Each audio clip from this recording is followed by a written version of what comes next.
Assalamualaikum warahmatullahi wabarakatuh. Pemirsa di mana saja Anda berada, selamat berjumpa kembali dengan channel YouTube Insan Dongeng. Pada kesempatan ini saya Bang Elgi akan melanjutkan dongeng klasik Anak dan Kemenakan bagian ke-37. Selamat mendengarkan. Akhirnya tiada dilupakan Putih Bidasari pergi meminta terima kasih kepada Malim Batuah dan Mak Inang atas pembelaan mereka kepada Mr. Sultan Muhammad Yatim dan ibunya serta kedua neneknya. Setelah melihat sekalian keakraban ini bertambah terasalah oleh Sultan Baheram dan Putih Renosari penyesalannya setelah telah menceraikan anaknya dari kekasihnya Sultan Muhammad Yatim.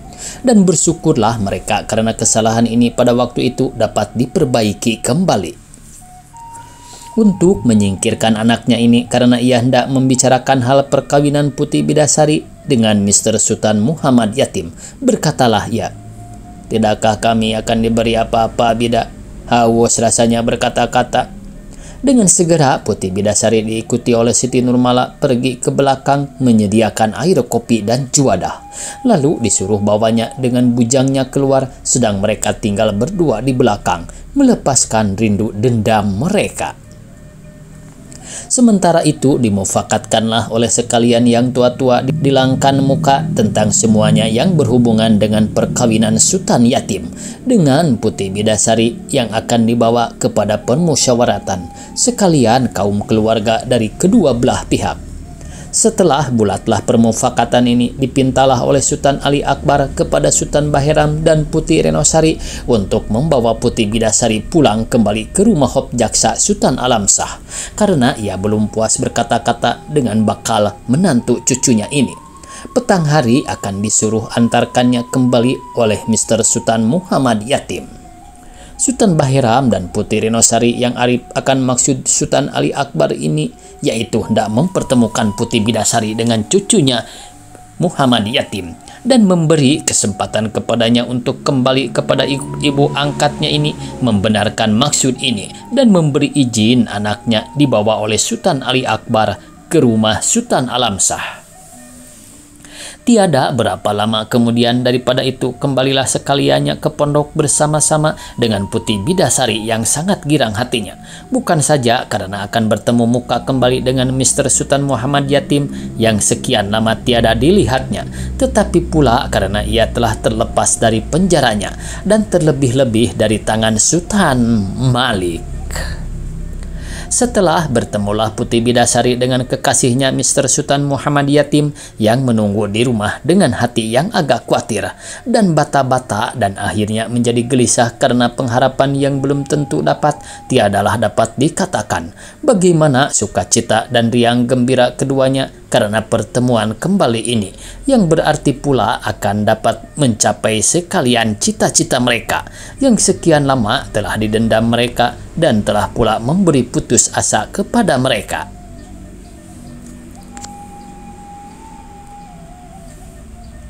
Dengan segera keduanya pergi dengan Siti Nurmala menemui Dr. Ajis di rumahnya di kandang. Sahabat mereka ini tiada terkira-kira pula girang dan sukacitanya melihat sahabat karibnya yang sangat dicintainya dan sekian lama telah diceraikan dari mereka hampir untuk selama-lamanya datang kembali dengan tunangannya Sultan Muhammad Yatim. "Bida," kata Siti Nurmala, "aku rela memberi sebagian dari umurku karena pertemuan kita ini.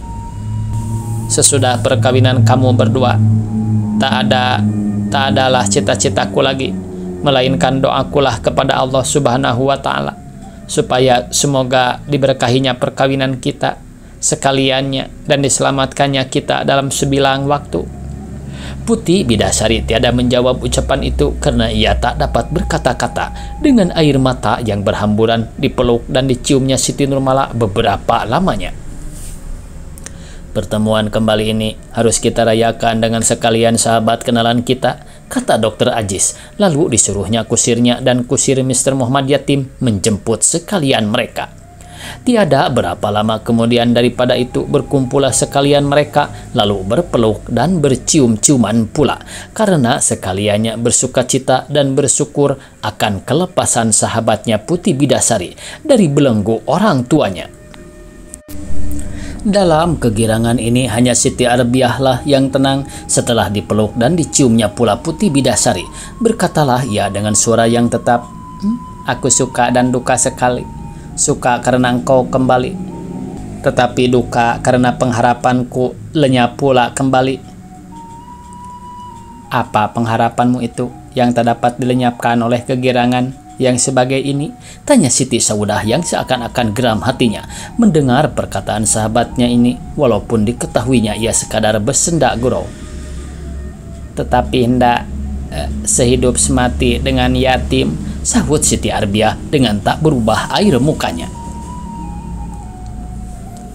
"Apabila mereka telah kawin, niscaya akan dihajatkannya seorang babu atau seorang koki. Jika engkau sekarang-karang melamar pekerjaan ini, mungkin belum terlambat. Sebagai babu atau koki, dapat juga engkau sehidup semati dengan yatim, asal taat engkau menjaga anaknya atau menanahkan nasinya," sahut Siti Saudah. "Tak mudah bertutur dengan orang yang tak hendak mengerti," kata Siti Arbiah seraya berpaling kepada Mr. Sultan Muhammad Yatim.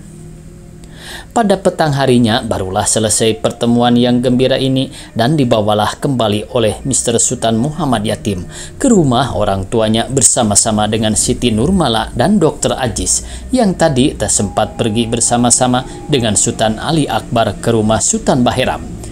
Di sana ia diterima oleh Sultan Baheram dan Putih Renosari dengan ramah tamahnya, dan keduanya meminta maaf atas kehilapan mereka kepada Mr. Sultan Muhammad Yatim.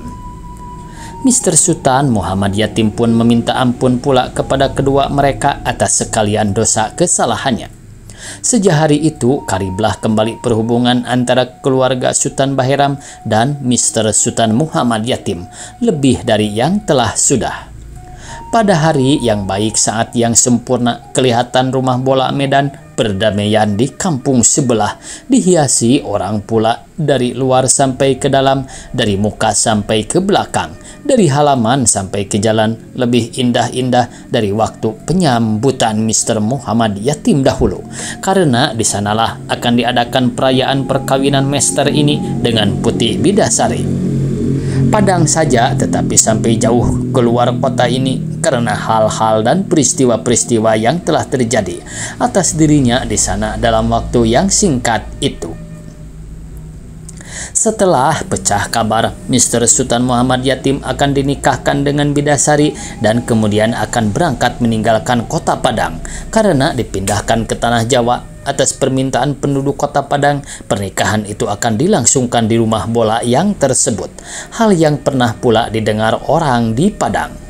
Kepindahan ini sangat disayangkan dan disesali bukan oleh kaum keluarga dan sahabat kenalan Mr. Yatim saja, tetapi oleh seluruh penduduk Padang, dari bermacam-macam bangsa sampai kepada rakyat biasa, karena di dalam masa yang pendek itu bukannya ia telah dapat memperlihatkan kecakapannya saja dalam tugas kewajibannya, tetapi terlebih-lebih karena kemurahan hatinya dan keadilannya kepada sesama manusia, walaupun di mana perlu ia tiada bata-bata untuk menjatuhkan hukuman yang berat kepada orang yang bersalah besar. Pengharapan bangsanya dapat dipenuhinya sebaik-baiknya, walaupun ia dalam waktu itu selalu dirundung oleh kemalangan yang membawa putus asa kepadanya. Inilah yang menarik hati rakyat kepadanya dan memberi kecewa serta sesalan yang besar atas kepindahannya ke luar Padang. Walaupun dapat dirasai mereka, ia dapat halnya yang sedemikian itu patut mencari penglipur hatinya di luar tanah airnya sendiri. Mereka berasa sayang tiada dapat membalas jasa menghargai kepandaian Mr. Muhammad Yatim dengan sepatutnya. Bagi mereka, kedatangan Mr. Sultan Muhammad Yatim ke Padang sebagai kepala pengadilan di negerinya adalah seakan-akan bintang kukus yang melintas seketika. Setelah timbul di cakrawala dan memperlihatkan rupanya yang menarik perhatian, lenyaplah ia dengan meninggalkan bekas di dalam hati yang tak mudah dapat dilupakan. Mereka berasa sayang orang yang sebagai Mr. Sultan Muhammad Yatim ini harus meninggalkan kota Padang dengan penduduknya untuk mencari keamanan dan kesentosaan hatinya di luar tanah tempat lahirnya, karena adat istiadat bangsa dan negerinya yang tak dapat lagi disesuaikannya dengan pikiran dan keyakinannya menjadi penggoda dan penghina dirinya. Timbul khawatir dalam hati mereka kalau tiap-tiap cendekiawan Padang harus meninggalkan negerinya karena hal ini. Bagaimanakah akan hal kota dan penduduk Padang akhirnya? Sekalian yang berguna hilang, hanya sekalian yang tua yang senang. Untuk melepaskan hati mereka, dimintanyalah supaya perkawinan Mr. Sultan Muhammad Yatim dengan Putih Bidasari jangan dilakukan di rumah Sultan Bahiram, karena di sana perkawinan ini hanya akan dihadiri oleh jamu-jamu yang dipersilahkan datang saja, melainkan di rumah bola medan perdamaian supaya dapat disaksikan oleh sekalian orang yang ingin hadir pada peralatan ini, untuk menyatakan kesukaannya atas pernikahan dan kesayangannya atas perpisahan dengan Mr. Sultan Muhammad Yatim, dan permintaan terima kasih atas jasanya dalam masa yang singkat itu. Pepatah mereka yang mengatakan datang tanpa muka, pergi tanpa punggung, hendak dilaksanakannya, karena dahulu tatkala Mr. Sultan Muhammad Yatim datang dari barat, ia disambut oleh penduduk Padang dengan sambutan yang meriah. Sekarang ia hendak pergi, harus dilepas pula dengan upacara yang raya. Sekalian biaya tak usah mereka pikirkan, karena datuk Mr. Sultan Muhammad Yatim, yaitu Sultan Ali Akbar, yang nyata kaya raya, akan menanggung sekaliannya itu. Oleh sebab itu, pada hari perkawinan ini, rumah bola medan perdamaian lebih sempurna, sesak dengan penduduk Padang dari sekalian bangsa, tingkat, dan golongan yang dipersilahkan datang, atau datang sendiri dengan pakaian yang bagus-bagus dan perhiasan yang mahal-mahal. Di dalam gedung, mereka duduk berdesak-desak di atas kursi yang tak dapat diatur lagi, sehingga sulit melangkah ke sana kemari. Di luar gedung, orang berdiri berjejal-jejal sehingga tak dapat bergerak pula. Dalam sebuah ruangan tengah diperbuatlah tempat duduk yang istimewa untuk kedua pengantin, bersanding dua, diapit oleh dua baris tempat duduk pesemandan yang agak ketinggian letaknya. Para tempat ini dilapisi dengan langit-langit dari kain dewangga yang halus dan bermacam-macam corak dan raginya. Berumbai-umbaikan rambu-rambu yang bermacam pula warna dan bentuknya. Dinding tempat ini ditutup dengan tirai sutra yang halus yang beraneka pula warna dan raginya. Sedang tempat mempelai dan anak dara bersanding dua seakan-akan singgasana yang dihampiri beleduk, dan sutra bertekad dan bersulam amat permai rupa dan bentuknya. Pada kedua sisi tempat duduk ini berleret tempat kedudukan 40 pesemandan yang telah dihiasi dan dilengkapi pula amat cantik rupanya. Di atas tempat kedudukan pengantin ini telah duduk Putih Bidasari dalam berpakaian anak dara Padang yang rimbun dan mahal harganya itu, dan di kanan kirinya telah duduk 40 orang pesemandannya yang menjadi kawannya, yakni perempuan bangsawan yang muda-muda yang cantik rupanya, dalam pakaian yang sebagai pakaian anak dara pula. Sedang saksi-saksi dari kaum bangsawan, yaitu Sultan dan Marah, Putih dan Siti pun telah hadir. Tinggal menunggu mempelai lagi yang telah dijemput oleh sepasukan orang tua-tua dan orang-orang kenamaan dari pihak Sultan Bahiram. Tiada berapa lama kemudian datanglah mempelai Mr. Sultan Muhammad Yatim dalam kenaikan gajah mena, diarak oleh beratus-ratus orang dari kaum bangsawan dan orang yang ternama yang memakai pakaian secara adat dan membawa sekalian alat perkakas kerajaan dengan bunyi-bunyian, disambut dengan segala upacara oleh pihak anak dara dan sekalian jamu, lalu dibawa ke tempat kedudukannya dan dipersanding duakan dengan anak dara. Tiada berapa lama kemudian, setelah diisi segala syarat-syarat upacara, tampillah kadi dengan imam dan khotibnya, dan dengan disaksikan oleh sekalian bangsawan, kaum keluarga kedua pengantin serta sekalian jamu, dinikahkanlah Mr. Dr. Sultan Muhammad Yatim dengan Putih Bidasari dan diberilah mempelai gelar Sultan Baharsah. Setelah itu diadakanlah jamuan makan dan minum dan dikeluarkanlah sekalian pertunjukan untuk bersuka-sukaan sampai larut siang. Sementara itu beberapa golongan penduduk Padang berpidato memberi selamat kepada kedua pengantin dan mendoakan supaya pernikahan itu diberkahi Tuhan selama-lamanya dan diberi keselamatan. Beberapa di antara golongan-golongan penduduk mempersembahkan tanda mata dan tanda terima kasih atas jasa Mr. Dr. Sultan Baharsah. Pada petang hari barulah selesai peralatan pernikahan itu. Sepekan sesudah itu kelihatan pula beribu-ribu orang berkumpul di pelabuhan Teluk Bayur, jauh lebih banyak dan lebih ramai dari dahulu tatkala menyambut kedatangan Mr. Muhammad Yatim dari barat. Hampir sekalian orang yang kenal kepada Mr. Sultan Baharsah dan istrinya Putih Bidasari, Sultan Alamsah dan istrinya Siti Mariama, Sultan Bahiram dan istrinya Putih Renosari, Baginda Mais dan istrinya Upik Bungsu, Sultan Ali Akbar dan istrinya Putri Rohana, kakak almarhum Sultan Paminan, yaitu Putih Umi, Dr. Aziz dan istrinya Siti Nurmala. Ringkas kata, sekalian mereka yang berhubungan dengan Mr. Sultan Baharsah dan istrinya atau orang yang tak kenal pun kepada mereka, tetapi telah mendengar peristiwa mereka yang dinamakan mereka empat serangkai, datang berkumpul ke Teluk Bayur untuk mengantarkan mereka yang berangkat ke tanah Jawa. Banyak di antara mereka yang membawa bekal untuk yang berjalan sebagai buah-buahan, makan makanan, minum minuman, lebih-lebih asam-asaman dan asin-asinan untuk penangkal mabuk laut. Ada di antara mereka yang tak puas mengantarkan kedua pengantin baru ini sampai ke pelabuhan Teluk Bayur saja, tetapi sampai ke Bangkahulu dan ke Jakarta.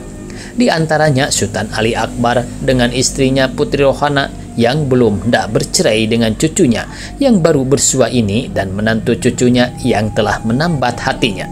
Begitu pula Sultan Alamsah dengan istrinya Siti Mariama yang hendak tamasya ke tanah Jawa. Kapal Hemskert yang telah membawa Mr. Muhammad Yatim dahulu ke tanah airnya kebenaran ada di Teluk Bayur, kembali dari Aceh. Kapal inilah pula yang akan ditumpangi Mr. Sultan Baharsah ke tanah Jawa. Jauh sebelum seruling yang pertama berbunyi, barang-barang telah dinaikkan ke kapal dan Mr. Sultan Baharsah, Putih Bidasari dengan kedua orang tuanya dan kedua neneknya telah berjabat salam dan bermohon berangkat kepada sekalian yang mengantarkan mereka ke Teluk Bayur, serta meminta terima kasih akan budi mereka yang baik itu. Banyak di antara pengantara lebih yang karib kepada mereka sebagai sahabat kenalan dan teman sejawat serta kaum keluarga Mr. Sultan Baharsah dan Putih Bidasari yang mengeluarkan air mata, bukan karena perceraian yang belum tentu berapa lamanya ini saja, tetapi pula karena terkenang pada peristiwa-peristiwa yang sedih yang menyebabkan perceraian itu. Putih Bidasari tiada berhenti-hentinya mencucurkan air matanya tatkala memeluk dan mencium sahabat karibnya, terutama Siti Nurmala, Jubaidah, Arbiah, Saudah, dan kedua orang tuanya, yang menangis pula membalas peluk cium anaknya ini, sedang Mr. Sultan Baharsah pun acap kali tiada dapat menahan matanya menjadi merah, walaupun pada bibirnya masih kelihatan senyum simpul. Waktunya habis pemirsa, dicukupkan sekian. Semoga esok kita bisa berjumpa kembali. Billahi taufiq wal hidayah. Wassalamualaikum warahmatullahi wabarakatuh.